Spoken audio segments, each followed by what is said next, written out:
আর এই মুহূর্তে যে খবরের দিকে নজর রাখবো, শতদ্রু দত্তর ৩টি মোবাইল বাজেয়াপ্ত। শতদ্রু দত্তর ৩টি মোবাইল ফোন বাজেয়াপ্ত সিটের। আরো বিস্তারিত বলবে অনুপ। শতদ্রু দত্ত ৩টি মোবাইল ফোন ইতিমধ্যে বাজেয়াপ্ত করলো সিটের পক্ষ থেকে। শতদ্রু দত্ত যখন গ্রেপ্তার হয় সেক্ষেত্রে তার একটি মোবাইল ফোন কিন্তু বাজেয়াপ্ত করা হয়েছিল।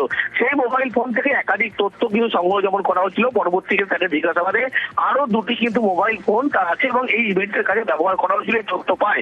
এরপরেই কিন্তু সিটের পক্ষ থেকে তার বাড়িতে যখন তল্লাশি অভিযান করা হয় সেখান থেকে কিন্তু এই দুটি মোবাইল ফোন বাজেয়াপ্ত করা হয়েছে। এই যে গোটা যে ঘটনায় সেক্ষেত্রে দেখা যাচ্ছে তার বাড়িতে তল্লাশি অভিযান, সেখানে একাধিক মোবাইল ফোন কিন্তু যেমন তথ্য পাওয়া যাচ্ছিল, সেক্ষেত্রে আরো দুটি মোবাইল, সব মিলিয়ে 3টি মোবাইল ফোন বাজেয়াপ্ত করা হয়েছে এবং সেই সমস্ত ইতিমধ্যেই খতিয়ে দেখা হচ্ছে এবং সেই মোবাইল থেকে তথ্য সংগ্রহ করার কাজ কিন্তু সিটের পক্ষ থেকে করা হচ্ছে, তাদের জিজ্ঞাসাবাদ প্রক্রিয়া করার পরবর্তী ক্ষেত্রে। বেশ, ধন্যবাদ অনুপ।